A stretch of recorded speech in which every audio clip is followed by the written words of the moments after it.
Hey, what's going on? Okay, so let's talk about how pawn shops determine how much to give you, right? You go in with an item and it's like they pull this number out of a hat and you wonder like, how did they come up with this? How did they know? How do they know how much my thing is worth? Well, in the pawn industry, it's pretty easy. It's determined by a couple things. The first tool that a lot of pawn shops will use is eBay. And what they're going to do is they're going to go to eBay and they're going to see how much an item similar to yours sold for in the past. And then they're going to take that value, whatever it is, and offer you a percentage of it, usually somewhere between 10 and 30%. So let's say you come in with a computer and you paid $300 for it 6 months ago, right? And now it only sells for $100 on eBay used and in good shape, just like yours. The pawn shop's thinking, hey, okay, if this computer sells for $100 and they don't come back for it, I'm only going to get $100 for it, right? So, yeah, and don't get me wrong, I understand you want to come back for your item. Pawn shops know that people want to come back for their items. About 80% of people come back for the things they make a loan on. Everyone gets it. But they know that there's a certain percentage of people that don't. And if you're one of those people, then they're going to be in a position where they have to sell this, whatever it is. In this case, let's say we're talking about a computer. So it sells for $100 on eBay. They are probably going to only offer you like 25, 30, somewhere between 25 and $35, let's say. They're not going to go as low as 10 because they're not going to really want to insult you, but they're not going to offer you the full $100. And you might ask, like, why? If it sells on eBay for $100, why wouldn't they give me $100? Well, because it's not free to sell on eBay. So the first thing you have is you have eBay fees, and those are somewhere between, let's say, 6 and 10%. You have PayPal fees, and then you have to pay somebody to clean the laptop. And I'm not saying your laptop's dirty, but everyone has dust on their laptop, maybe a couple crumbs someplace, so they have to clean it. Then they have to pay somebody to box it and tape it and package it and label it and ship it, right? And none of that is free. All of that costs money. And so, a pawn shop has to figure out how much all that's going to cost. And, the box isn't free, the tape's not free, the bubble wrap's not free, so you're going to have to pay somebody about 2 hours worth of labor to clean this thing up and get it listed on eBay, get it all reset and ready to go. Then you're going to have to buy the box. That's $3-4. You're going to have to use a couple bucks in tape, maybe $2-3 in bubble wrap. And then you got the fees on top of it. At the end of the day, a pawn shop's in it to make money. And even though they're only offering you, let's say, 25 or $35 on your laptop, they're also only making maybe 20 or $30 by the time everything is said and done. And that's not a whole lot for a business to make on a transaction like with a laptop. So that's the case for a laptop. But, let's dig a little bit deeper. Let's say it's a pawn shop that really, really gets it, and they look at this and say, yeah, this laptop or tool or whatever it is only sells for $100 on eBay, but I know that my customers love it. And, here's an exception where they may offer you more because they know that they can sell it for more in their store than they can get for it on eBay. And that doesn't always happen, but if it's the type of item where they know they can do that, you're going to stand to make a little bit more money than you would otherwise. And that goes with all hard goods. Now, that's just pawn shops that use eBay. Other pawn shops just go by a steadfast 10 to 20 rule, and they offer you 10 to 20% of whatever something sold for when it was brand new. So let's go with this laptop again, right? If it was a $300 laptop when it's new and they offer you 10% of that new retail price, guess where you're at again? $30.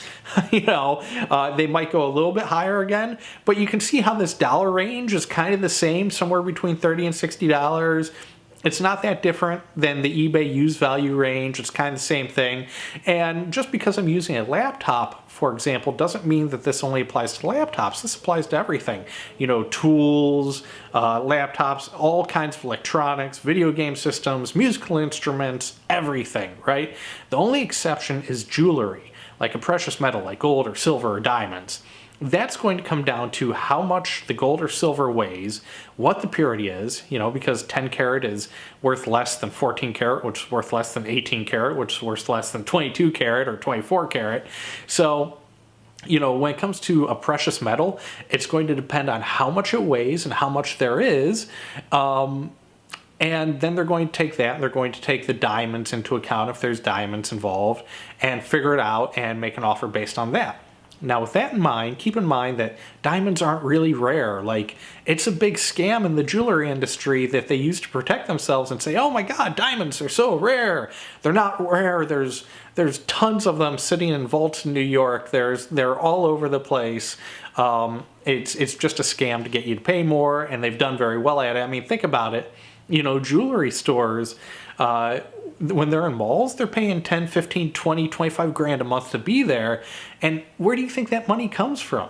Well, it comes from the markup that they get from selling diamonds to you, and then they have to pay people to be there, and there are benefits, and then the electricity and everything else. I mean, jewelry and diamonds are a huge markup because they have to be, because that's the only way those businesses exist. So when you go to a pawn shop with it, like, all of that value, all of that markup is gone. It's gone.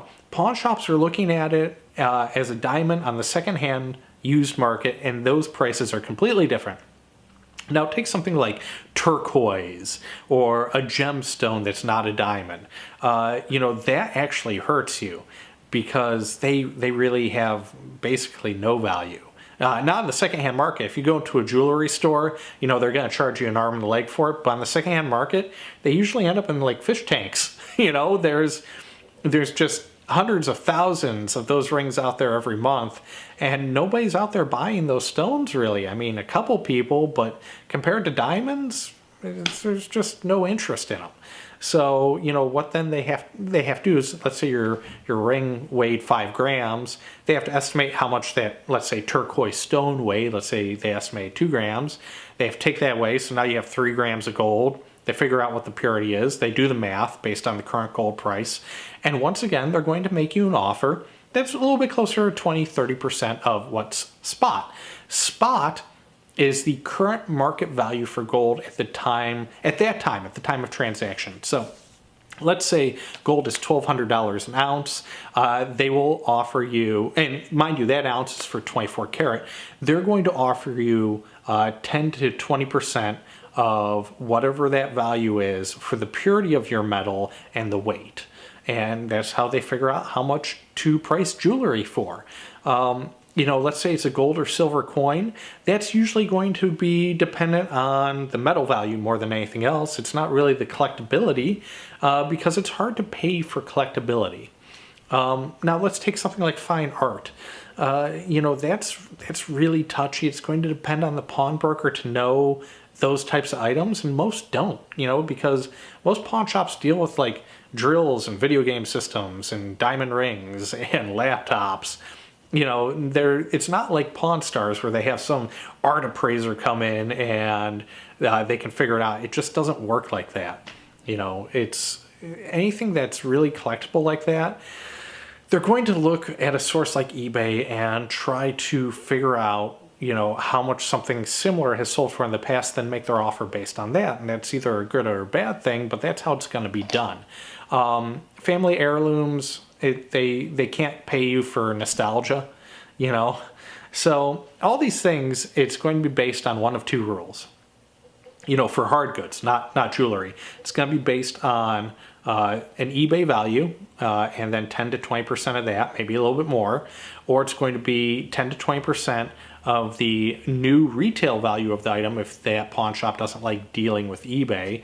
And then when we're talking about precious metals, it's going to be a value of the spot price, and then whatever they think they can sell the diamonds for in most cases. So that's how pawn shops determine how much to give you. And I hope that gives you some insight. I'm certainly not defending the pawn industry. It's just what it is. And I hope this explanation gave you some value. And if it did, if you liked it, give it a thumbs up. If you loved it and you want to see more like it and you just want a better insight into how this works, subscribe to the channel and I will keep on dumping the knowledge on you. All right? So thanks so much. I'll catch you in the next video. Bye.